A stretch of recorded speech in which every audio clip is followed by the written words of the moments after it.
1987. This is Joe, Todd, and Bernice Jackson, an interview with Mr. Francis Brandon Frost in Woodward, Oklahoma. Mr. Frost, where were you born? I was born 8 north and 4 1/4 east of this very town. And I was born in a tar paper shack on 160 acres that my mother homesteaded. I think it's of interest because his daughter and son is still living here. Dr.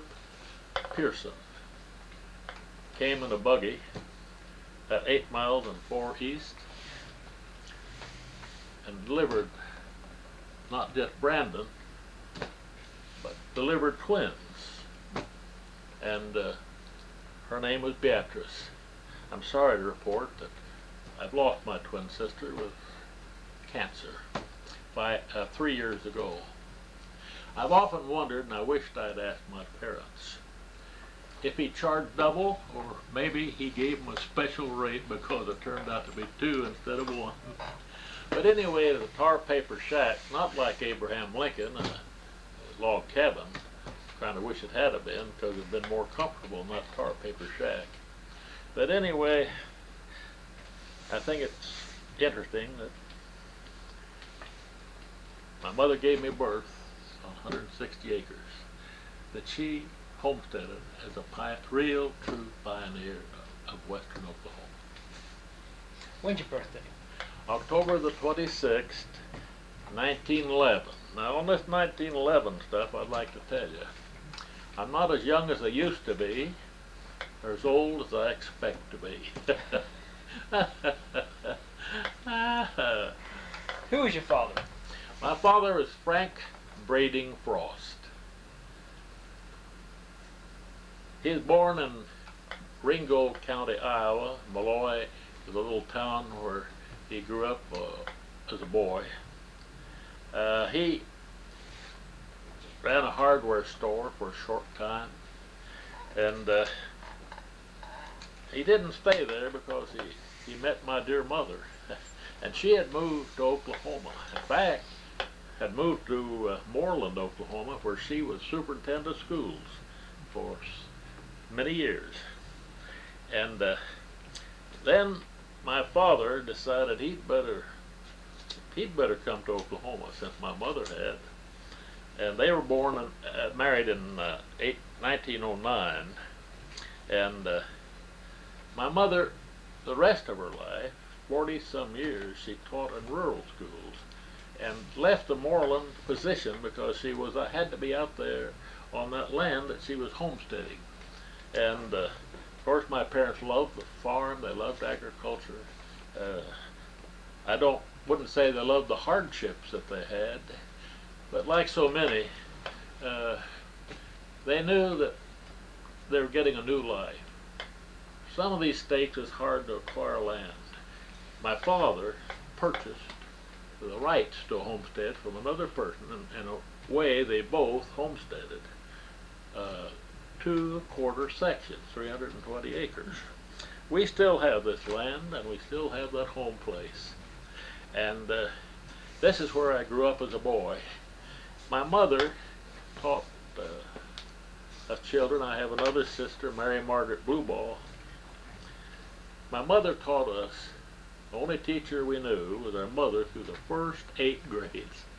And I really didn't know there was anybody in the world teaching besides my mother until I came to Woodward High School. What was your mother's name? Anna Patricia. Anna Patricia Jordan. Her maiden name was Jordan. Jordan. And then my daddy changed it to Frost. And But anyway, my mother taught for almost 40 years in a rural school besides the years that she taught at Moreland. I've had many people come to me over the years and say, we believe your mother taught us more than any teacher we ever had. Now, she was teaching in the grades. I even said, compared her to being better than their high school teachers. And my mother had an enviable reputation as a wonderful teacher. And anyway, that's the only teacher we had through the first 8 grades. And then my mother, when we went to high school, my mother taught south of Woodward. And she would take us and leave us at Woodward High School. She'd go on down south and teach in the school, then come back and pick us up after her day was over. And you know where she left us so she could pick us up of an evening? The Carnegie Library was our home until our dear mother showed up to take us out 12 miles and a quarter back home. Well, roads were different then, and transportation and cars. Today we have these wonderful heaters, air-conditioned cars. And I'd like to tell you about my dear mother when she made this drive, and bad weather, whatever. It's a Model T with side curtains. And my parents would heat bricks and put it at our old kids' feet to get us to Woodward. And I can remember that our feet were so cold we could hardly walk from the car into the high school building here in Woodward. And I just think, and then the roads, my goodness, not like the Highway 34 coming into Woodward now from our home.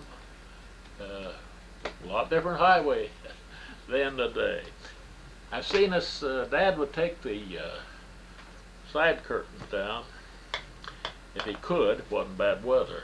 And the roads were so sandy that we'd hit these hills of sand, and we knew the very moment that we were supposed to jump out without stopping. We'd know how to jump out of that car and push, and without him stopping, we knew how to get back in.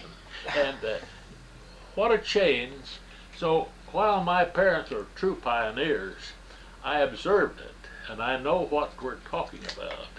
I was reading a book this week, Mrs. Jackson, lady in the state of Kansas, and it said pioneer women. And I'm just about halfway through it, but it's so fascinating. And you may have read it. No, I don't think so. And I think you've written quite a few books on this subject, haven't you? Well, on history. Yes. What I could. Yes. All right. Where was your mother from? Well, what? Your mother from? She was born in Marysville, Missouri. Then to Iowa. That's where she met my father. Yeah. And then she took education. I forget what college it was I believe in Missouri, maybe Marysville. They have a school there, a college there, similar to the one that we have at Alva. However, my mother also did studies in Alva when it was called Alva Normal, and where she qualified to be a teacher. And so I'd say her life was born in Missouri, grew up in Iowa, went to school back in Missouri, later coming to Oklahoma. Why did she come and homestead? What? Why did she homestead in Oklahoma? Well, in those days, it's the only way to acquire land, really, to have a home. Now, you take in Iowa, those young people didn't seem to be a chance that they could put their feet down and stay there and acquire this. No way to get credit to do it. And we didn't have all those government programs then. And so, of course, they heard about the settlements in Oklahoma, and they didn't come to the run. Mother, I think, started to homestead that land in about 1907, closest I could. But it wasn't the best land in the county, but it's turned out to be pretty good. A lot of plum thickets and sagebrush, but it was good to us. On that farm of ours, where we put out garden, we raised almost all the things that we had to have without even thinking about having to go to town and buy it from the store.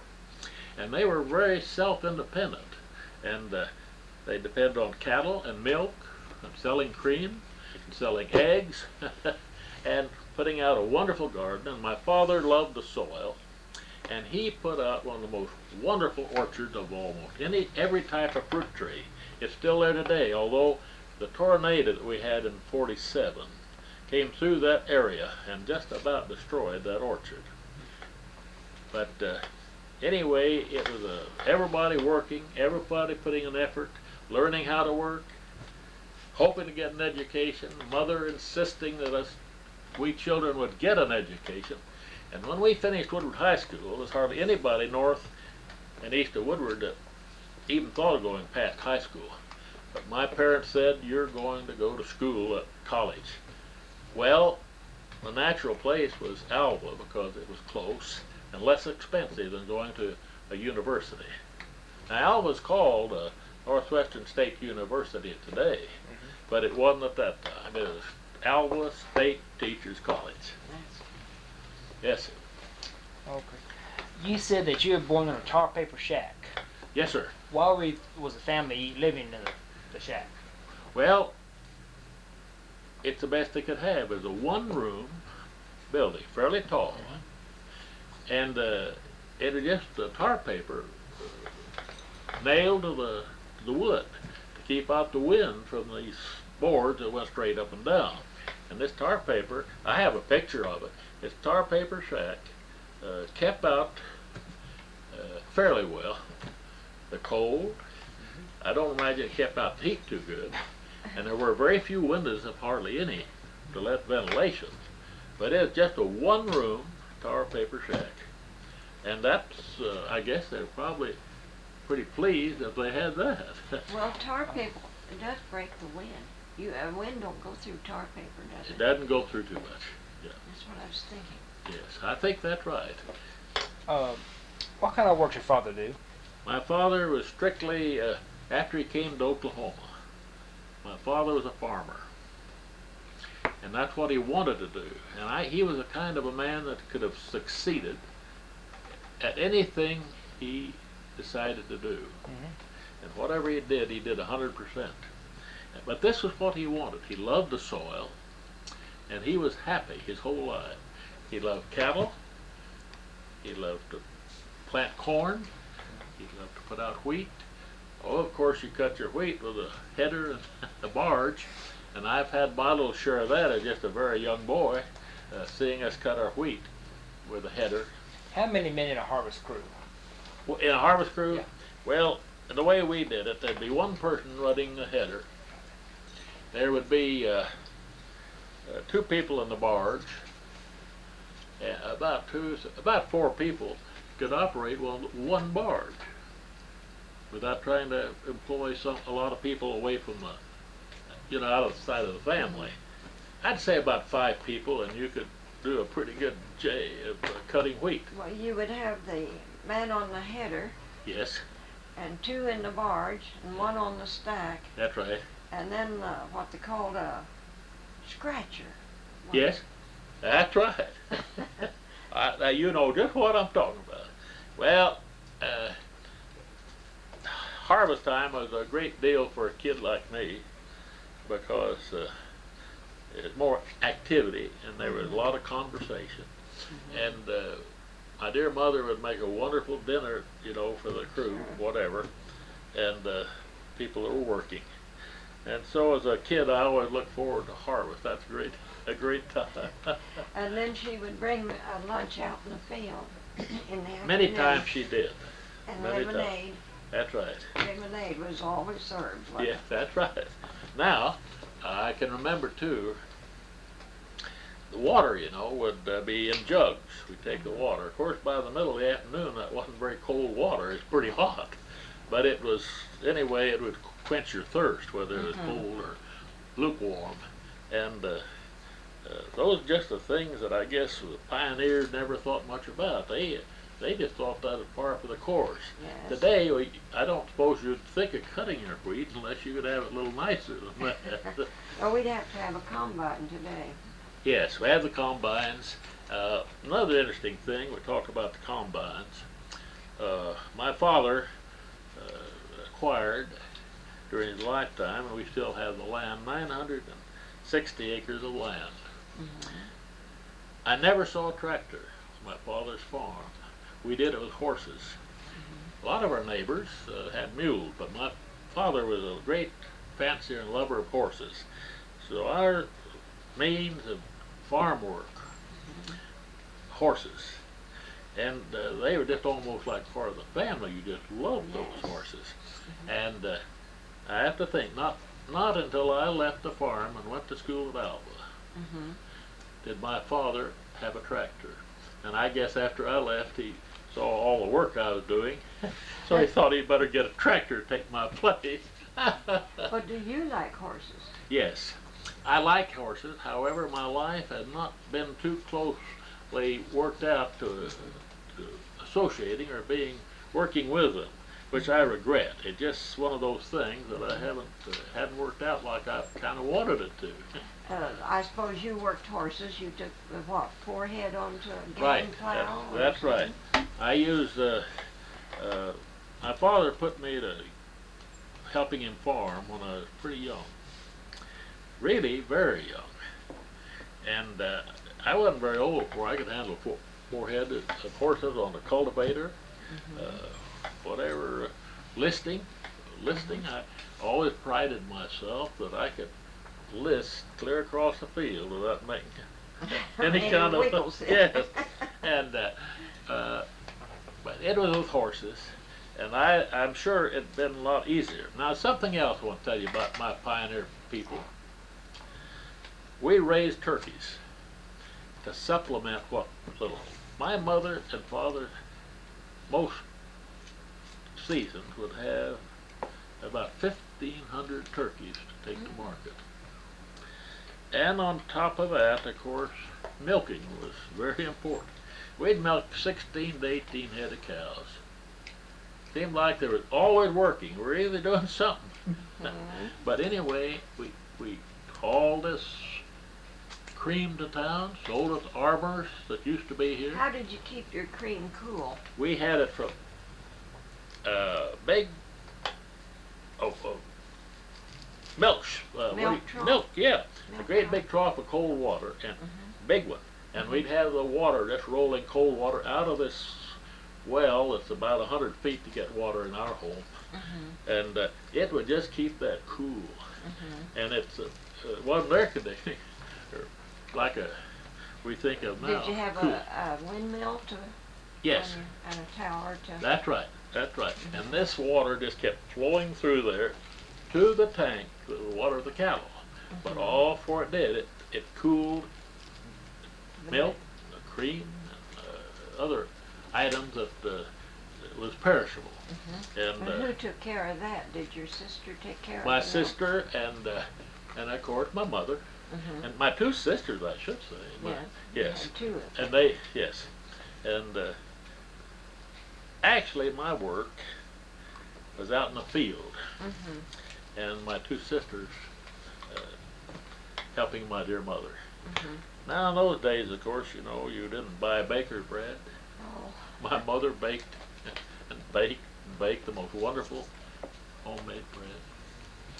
And I can still remember when I'd get out of a rural school and come home, and Mother would maybe just have the bread out of that oven, and there'd be some butter that we churned ourselves, and I'd put that butter on that homemade bread, get a glass of cold milk. Oh, I was going to say some plum butter or plum jelly. We had that too. Now we've out there we had the plums by the I imagine. oh, Yes. and my parents canned a lot of those wild plums, and you took that homemade bread, and put it on that with butter and that, like you say, the plum butter, the wild plum butter.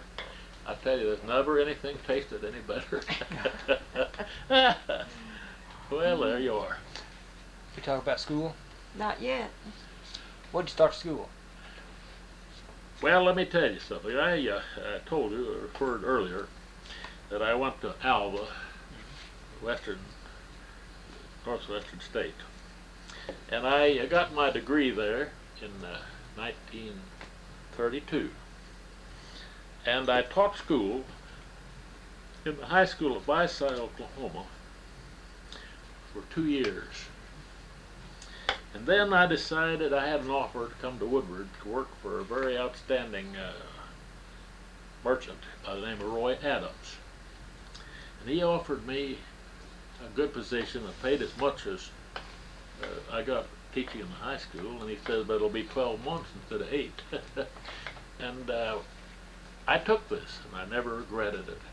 But one thing he said to me, he said, if you like the work, and the work likes you, I'll back you in a store of your own. Well, there wasn't very much, didn't look too bright in the teaching profession at that time. I enjoyed teaching. Sometimes I wish I maybe had stayed in the profession, because it's very rewarding to work with young people. However, it didn't bounce that way at that time, and I went to work in this store, in the department store, clothing and shoes and so forth. And in 5 years, true to his word, he backed me and my first partner, who was a wonderful man by the name of Newcomb. And he backed us 100% in that store. Newcomb and Frost. I Yep. remember that That's story. right. Now, my life has been more or less in the retail work, and it was fairly good to me. What kind of store did you have? It was a shoes and ready-to-wear, dry goods, everything, department store. And I hate to report, but time moves on, doesn't it? And last year, at the very tail end of the year, that store was closed. There isn't any Newcomb and Frost or any Frost. We have the building yet, but we don't operate it. We lease out the building.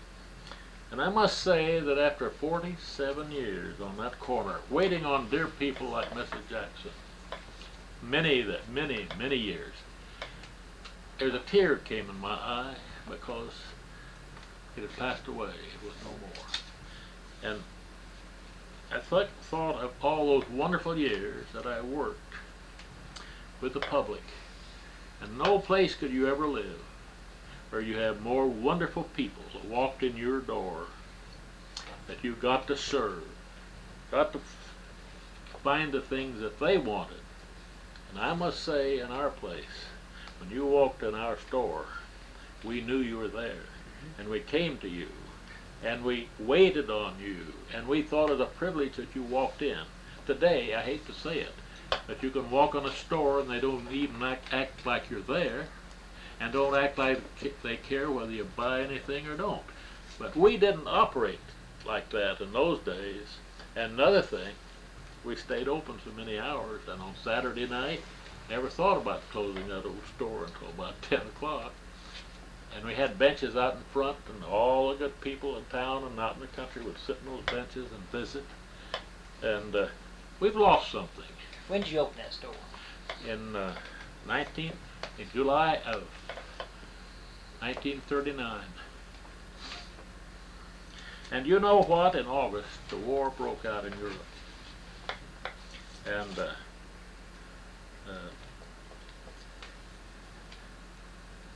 we had a little break there. With the war breaking out in Europe, the merchandise that we had bought before we opened our doors had jumped up about 25% in value. It's awful that you have to have a war to do that. But there was that little break for us, just trying to get started. Yeah. I understand you started an insurance company? Well, yes, I did. I got to think I'll do a little more than just be in the store, and I did. I organized a legal reserve life insurance company in 1961. It's still in operation. It's a very good, big company. And it's done extremely well. And it's a legal reserve. And of course that means it's safe if you bought a policy from them, or if you bought it from New York Life. I mean, if it's legal reserve, there's no way you can lose on a policy. Anyway, I had the pleasure of starting that company, and picked up a lot of Woodward, mostly all Woodward people to be on the board of directors. And I'm pleased to say it's not like Frost that's 47 years it bit the dust, but the life insurance company is going strong, doing real well, and I am still, while I resigned as president of it, I'm still on the board of directors of Western Heritage. Let's go back to 1930, during the Depression years. Yes. How did it affect your family? The Depression years. Mm-hmm. Well, my mother's parents. His name was James Jordan and Elizabeth Jordan, my mother's mother. And times were really so destitute and so close that to feel like you could get breathing air, anything happened good, you might have to migrate, whether it was here or north, south, east, or west. And fortunately,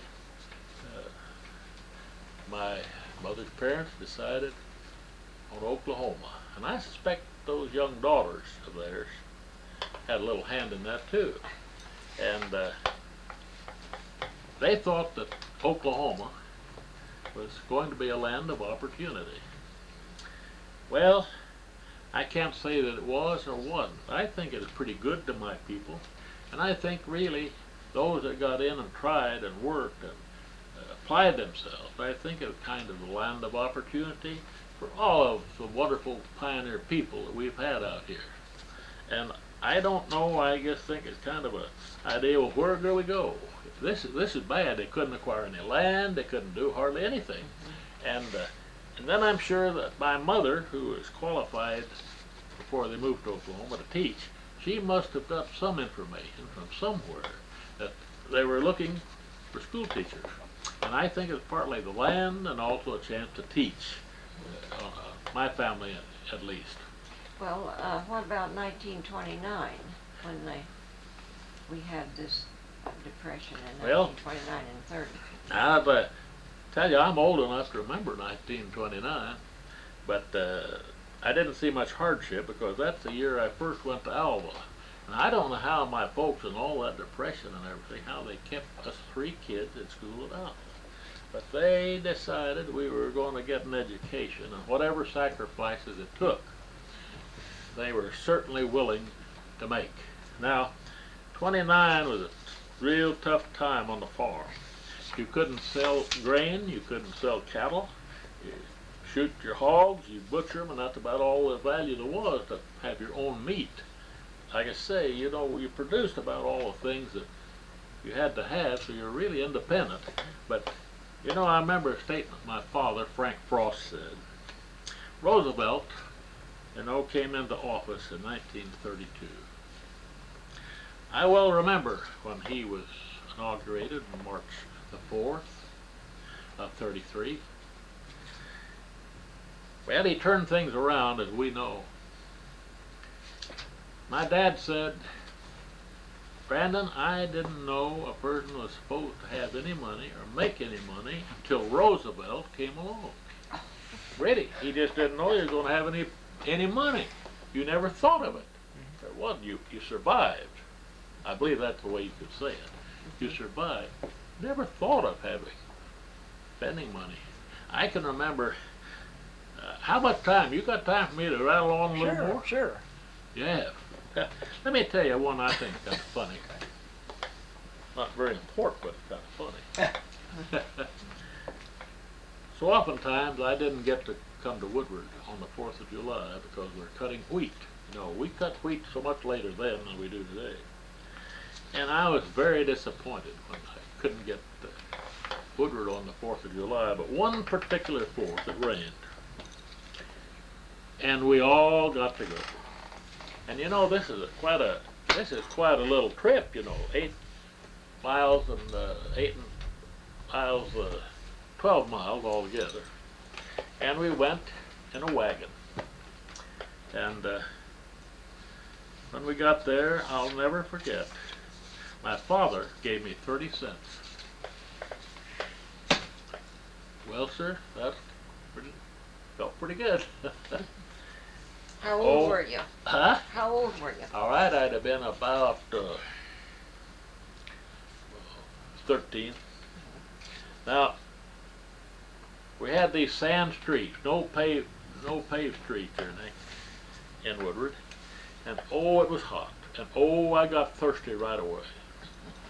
And I went to Mrs. Jackson will know, little drugstore.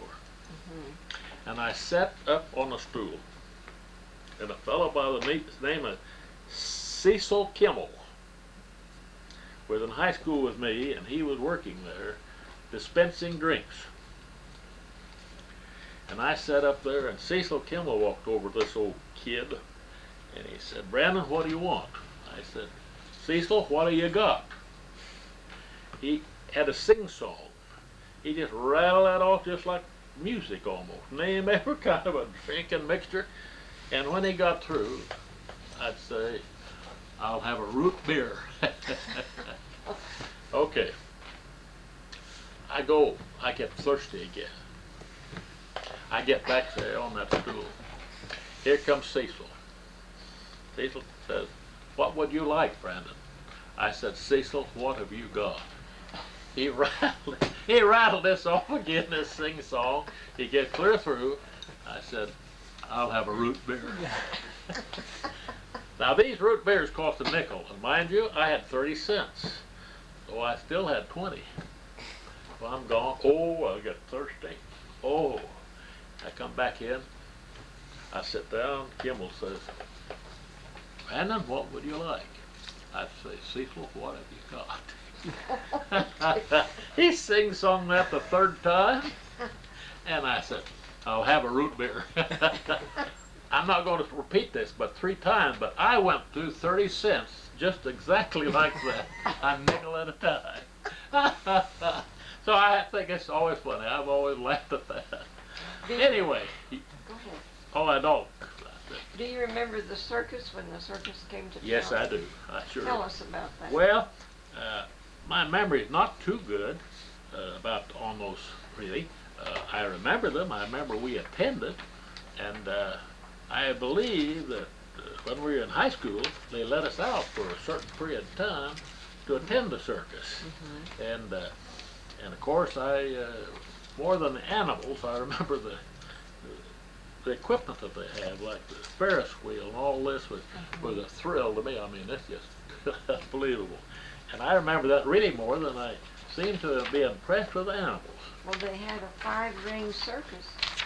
Yes? And the other half of that went on to Dodge. On to Dodge. That same day. Same day. Well, I sure remember them, but I'm sorry, I think I remember the equipment more than I do the animals.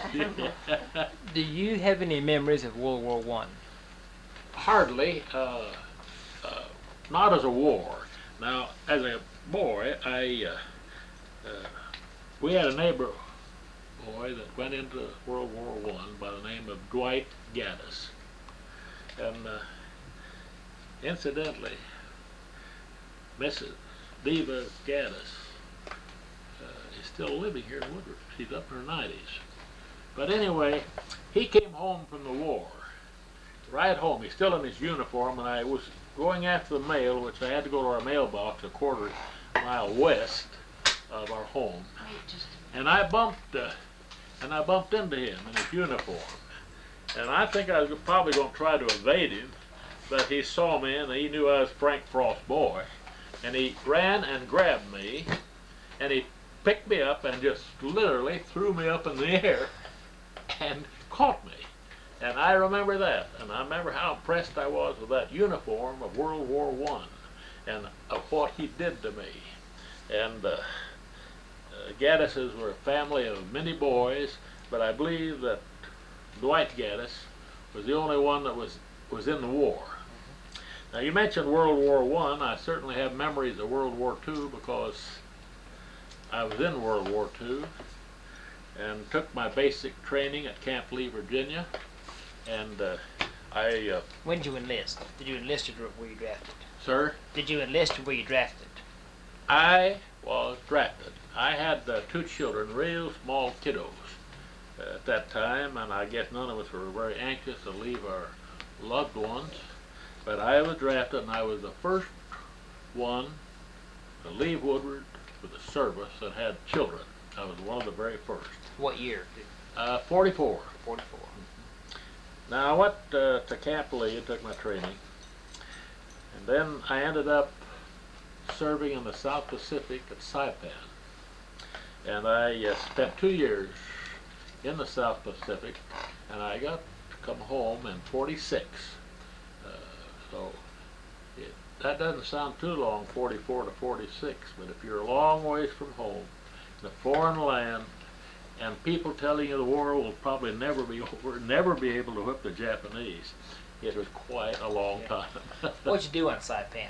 Well, sir, I wish I could tell you I was a hero over there. Because of my store experience in Woodward, they put me in charge of an army store, a PX, an army store. And I ran a huge store over there that served hundreds of thousands of troops. And it kept me plenty busy. But it was something I knew how to do, and that was why I got the assignment. I'm sure that although it was very hard work, I'm sure it's a lot better than combat. Nobody is really looking forward to volunteering for combat. So I ran an army store, and I might say this about an army store: they operate at absolutely cost. The packaged cigarettes cost a nickel. Toothpaste, tube of toothpaste cost 5 cents. Candy bars were down in the pennies, and anything you bought, absolutely at cost. Well, that's the way it should be. I might make this comment about the Army, since I did serve in the Army. They took care of their men real well. The enlisted men, of course the officers also, but the enlisted men were really taken care of. Had good food even at forward areas. I'm sorry to say that that wasn't always true of the Marines. And in the island where I was, lots of times Marines would come up to my place and want to know if they could buy something. And they said, we don't have soap, we don't have toothpaste, we don't have hardly anything. Would you sell us? And I said, well, I'm not supposed to, but if you'll come up here with an officer after dark, I'll let you have anything you want. And I waited on Marines by the thousands.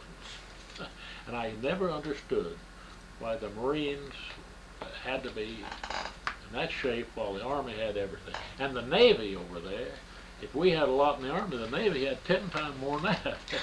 Because it was strictly, as you got past Honolulu, or to Honolulu and farther, it was strictly Navy. Oh, Navy.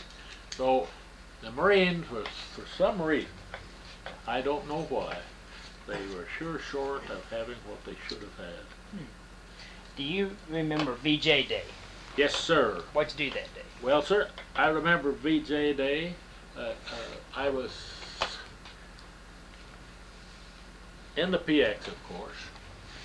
My commanding officer of that battalion, he was afraid of what would happen.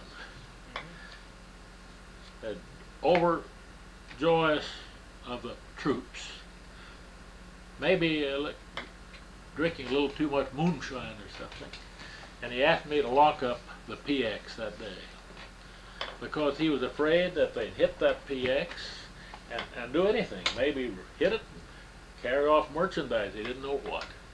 And he asked me to lock up, and of course, if he asked you, that's the sort of command if he's the head of the outfit. So I locked up on VJ Day. I remember going from my PX, since it was locked, and going over to the mess hall. The place was just full. There wasn't anybody performing any service. They just quit. They were just yelling, singing, jumping, everything. And I remember that day, I certainly do. I remember the joy of it, the thought that we are going to get home. We're going to get home. And so it was a very, VJ Day was a very happy day. I was going to back up and also ask about the flu epidemic of 1918. What? Flu epidemic Yes? of 1918. 18. Right. Well, now, I have no memory of this other than what I've been told. I know that in this area and all through here, many thousands died from the flu epidemic. My wife has a had an uncle that was practiced at Bayside, and he was going night and day ministering to those that had flu. Now, out where we were on the farm, doesn't seem like there was ever any threat or any sickness, and it never touched us in any shape or form. But it certainly was an awful bad situation. Yes. So when did you return to the States from? I returned in rather interesting. My father was born on January the 3rd. I hit the States on January the 3rd, 1946. And I must say that when I crawled off the ship at Los Angeles, I stepped on that American soil. Lots of us had tears in our eyes, and I knelt with many others, knelt and kissed the good soil of America on January the 3rd, 1946. And I can't tell you, nobody would know what a wonderful day that was. You know, they kind of indoctrinated us that we probably never hardly ever got home. 6, 7 years, you know, before they dropped the bomb. Our colonel volunteered us, whenever the war did end, to do police work in Japan. Really, he never had it so good in his life. He didn't want to come home. But I know it was pretty hard to guess, you know, if we ever would get home. And when this hit, top bombs hit, we knew it was over. We didn't know exactly how many points or when we'd get home, but I got in pretty good shape on points, and I got hit the American soil on January the 3rd of 46. I might tell you another something that I'll never forget. Of course, I was on Saipan when Franklin D. Roosevelt died. Hardly any of us could even think of anybody being president but Franklin D. Roosevelt. He had been elected for a 4th term to see us through this war. And when he died, I'm going to tell you, I saw dozens of soldiers weep over his death. Whether they weep because of him, I think they weep for the feeling, without him, we'll never get home. Well, of course, here comes a great man that filled his shoes, Harry Truman, who had never been told one thing, but he got dropped in there like that, and he took a hope like no one can believe. And he, because of the way he handled his stuff and did, he's certainly listed as one of the top 5 presidents of the United States that ever lived. But we did shed tears when Roosevelt died. I was going to ask about the boat trip, either going over or coming back. All right. Well, anything happened?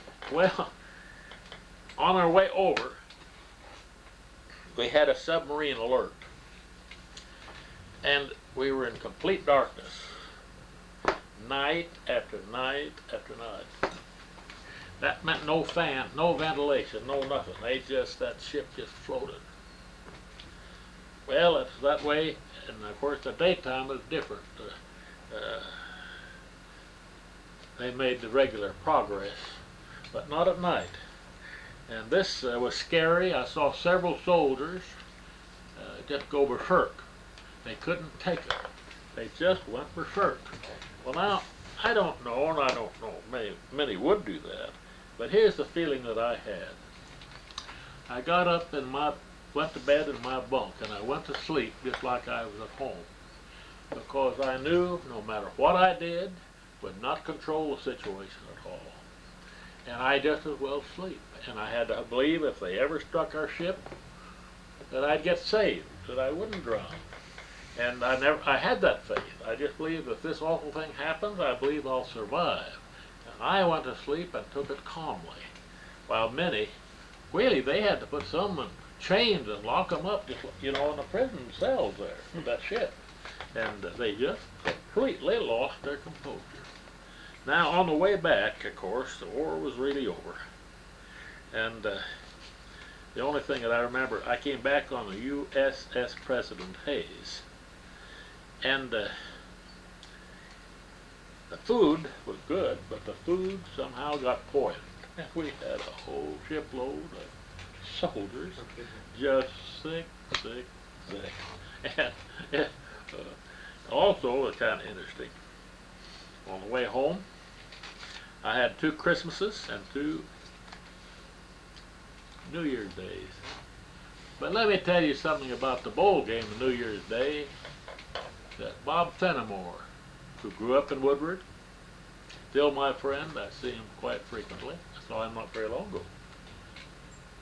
He won that bowl game for Oklahoma State University. Would you believe it? We had one of those powerful radios on that USS President Hayes, and I heard every bit of that bowl game at Miami. And Bob Fennimore, he did everything. He's the quarterback, he did everything. And he won the bowl. And of course we know that Robert Fennimore is in the Football Hall of Fame and been there many years. So many of them you think they've got to be dead before you're going to honor them like that. But boy, they had to recognize Robert Fennimore. And he's a Woodward boy and an Oklahoma State boy that this state can always be very, very proud of. And I'm proud to call him a friend. After the war, where were you on April 14th, 1947? All right. April 9th? 7. What is Yeah. it, the 7th? 9th, was it? 9th. Yeah. Well, I'll tell you, the Lord was kind of leading all of the Frost by the hand. My 2 children were small. I lived on 1707 9th Street, 47. That evening, Dr. Dewar, an MD here, Dr. Joe Dewar, his wife got in touch with us, said, let's go eat out tonight at the Oasis Steakhouse. It's still here, the Oasis. So my wife, Orpha, had gone to a bridge deal and had eaten dessert stuff rather late. She said, well, they didn't serve anything but steaks at the Oasis, you know. And she said, I'm just not up to it. Said, well, go someplace where I can just order some little thing, you know. So we talked it over and we decided to eat down on Main Street. And I'm thinking that, I'm trying to think who operated this restaurant. Right now I can't think. It seemed like the Gruenwald, but I'm not sure about that. But anyway, we went to this little steakhouse in about 900 Main Street. Well, if we had gone to the Oasis, we probably would all be dead because there was nothing left of the Oasis but a few stools. Cars turned up on top of each other and everything, churned up. And because Orpha had eaten a little late, dessert a little late, we didn't go to the Oasis, which probably meant either life and death, the difference between life and death. Well, at my home, my 2 children were in the bedroom. And we lost the picket fence. A lot of our neighbors lost their garage. Most of the garage, you know, were attached to a house at that time. And but all we lost was the picket fence. And our children slept through it and never knew it. After that hit, I worked with Dr. Dewar, holding the lights. There were no lights at the old hospital. Holding a light so he could minister to the dead and dying. And it was that way all night, practically. I never forget how I got bawled out by Dr. Dewar. I was holding this light, and then he just walked by. I said, Doc, come back here. Come back here. this man isn't, you can't walk away from her, you can't walk away from him, come back here. Well, he didn't mind me. And they kept it up. Finally he said, Brandon, you handle the lantern, the light, and I'll take care of who I stop and when I see. He said, I can't waste any time for those that I know are going to die. I am going to give my time the ones that I have a chance to save their lives. I kept quiet after that, because of course he knew what he was doing, but it's breaking my heart to see him walk away for someone that was still living. Well, I worked almost that whole night in that area, and then they sent me to a funeral home, Armstrong Funeral Home, to help there. And of course I was willing to go anywhere they needed. And I went there, and they had bodies laid out on boards, 50, 60 of them. And a great number were little children. And they had never been sick, but they were dead. They looked like they were asleep, not dead. And a matter of fact, I lived on 8th Street at that time. As a matter of fact, the next door neighbor, his little wife and little boy, dead. Lived next to us. I worked there as long as I could, and I started to get ill. And I went and I said, I'm leaving. I cannot do this anymore. I can do something else, but I can't do this. I'm sick. I can't take it. And it's those children that was just killing me. Well, they got someone else in my place, and they found something would do all right. I rode on an ambulance from here to Moreland, back and forth, shuttling people, driving 90 to 100 miles an hour, and I thought I'd be a casualty, but I didn't think it'd be a wind. I thought it was going to be an ambulance. But somehow the Lord didn't let it happen. And I worked most all that night, and then I worked up until about the next day, at about 12 o'clock, and I just had to quit. I just couldn't take it much longer. But old Doc Dewar is a very good friend of ours, and he always kidded me. He said I had to get rough with you to have you have you take care of the light and let me take care of being the doctor. Yes, sir, I remember that night. Trying to think what else. Well, there's been a lot in the paper lately about these 3 girls. Could you add anything more than what the paper tells us? About the 3 girls that nobody claimed. Yes. Well, I read this recently too, like you have. I can't really add to that. I know the long procession of people buried. I know those that they're trying to identify. And I must say this.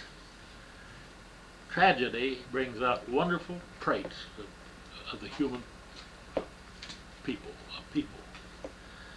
And it showed here in Woodward during that tornado how wonderful people were to do whatever needed to be done to help.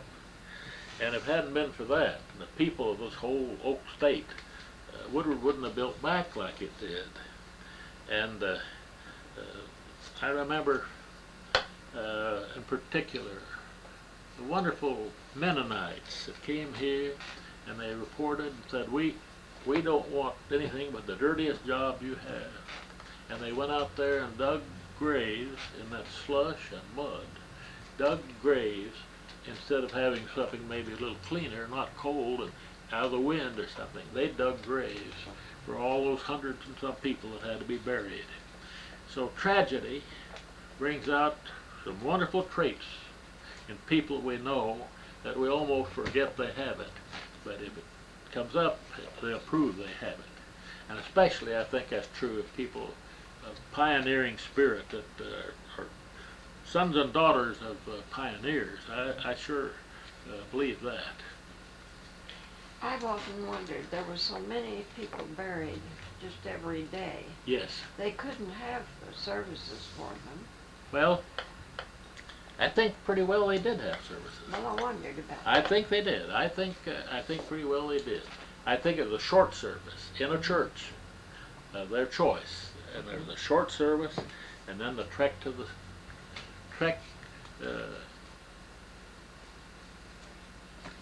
out to the cemetery. yes. Well, what about these hearses and ambulance? Would they use ambulance? They were hearses? They were some that came in. And, yes. Now, for instance, a fellow at Alva that I knew real well, Omer Hill. He was had a funeral home there at Alva, and his hearse was here all the time that is needed. And they came from other communities too. I'm sure, like Vici and Sealing and Elk City. Shattuck, Mason. Yeah. Oh, yes. I know they did. Yes. And so everybody was in there to help us. And without that help, I don't know how the people could have sustained their terrible loss. What have you talked about the schools here in Woodward? Where did your children start school at here in Woodward? Woodward. My children were all Woodward schools from the very beginning. And I'd like to say this, that passing from the American scene is a rural schoolhouse. There aren't hardly any anywhere. I've got some pictures of those rural schools. I guess particularly because my mother taught over almost 40 years in those one-room rural schools, teaching every grade, every subject of every grade. And I think she got paid big sum of $60 to $65 a month. Had to do her own janitor, had to start the fire in the winter. She had to go get the coal to start the fire, and when she got to that school it was cold, and then she had to get the kid together for the lunch, you know, and a lot of this she actually heated the food and everything else. And a poor dear teacher in those days, if they didn't earn their money, I don't know who ever did. But anyway, I have these fond memories of rural schools, and I hope we never forget, as the years pass by and the centuries, we never forget the rural school, the contribution it made, just like the pioneer people on the land, the contributions they made. Let's never forget what those pioneer teachers did to teach us boys and girls, and they taught them what was right. You know, we've got television now that seems more important than getting an education for a kid. They've got to get glued to a television. And sometimes these things that are wonderful for us to have, we need to control it better and not let it take control of our lives, especially these young people. And there's a lot of stuff on television that is terrible. What it teaches is just exactly opposite of what we want our young people to be taught. Well, what we want them to be taught, and we want them to be taught like you and I were taught. Yes. Because we think that was the best way, and I still think it. I do too. I do too. You know, somebody said, "You ever get in trouble on the farm?" I said, "Heaven, I didn't have time to get in trouble. I didn't have time to think of something that was evil. I was pissed all the time. I would never eat rest. It was do. And if you didn't work about every hour of the day, you didn't survive. You had to do it." Well, I'm not trying to make myself a hero at all. I would just happen to be living in that era. But I do feel that my parents, and all like my parents at that time, in the early 1900s, were real heroes and heroines. And they whipped the soil, like didn't give up when there was a drought. They never gave up. And that's why we've got this wonderful Northwest Oklahoma that we have. Did you talk to him about Black Sunday? No, we didn't. Dust Storm, Black Yes, Sunday. I certainly remember that. As a matter of fact, on that Black Sunday, I headed out in a car clear up west. and I had to come back. You just couldn't do it. You couldn't make it. And it was just like night during a day. Absolutely dark. And we could see that if we went any farther, we were going to damage our car. And we didn't go too far, but I remember that so plainly. Now, right after my second year teaching, I married Orpha Dick, who was teaching in the schools there. And the first year we lived on Main Street there in a real nice duplex. And that dirt, it rolled in. It just darkened everything. And our little duplex was a fairly new one. A lady by the name of Jenny Brace that died just a long while. Her grandson, working with the Bank of Woodward, owned that. And it was just pretty new and pretty tight. New windows and everything. But I'll tell you, the dirt rolled in there until inside this duplex it was almost dark. And we got a bath towel, or 2 bath towels, and we soaked it. And we whirled it in the room, in the bedroom, in the living room. It was black. That towel was black. But one way to clear out, get that fine black dirt out of that house. It was about the only way there was. So I'll tell you this, I remember Black Sunday. Isn't that what they call it, Black Sunday? Mm-hmm, Black Sunday. Yes. And we came and we drove quite a ways out that way and retreated. We decided too much. Mm-hmm. Well, you know, a lot of people lost the motors in their cars. They just burned up with that. Yeah. Yeah. Yeah, we could have, but we didn't. Well, I probably have talked too long, but I want to say this. That I really appreciate this opportunity to visit with both of you.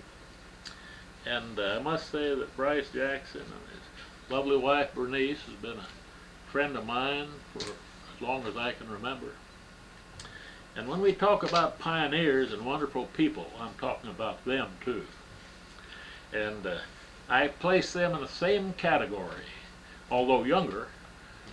I place them, though, their qualities the same as I do my dear parents.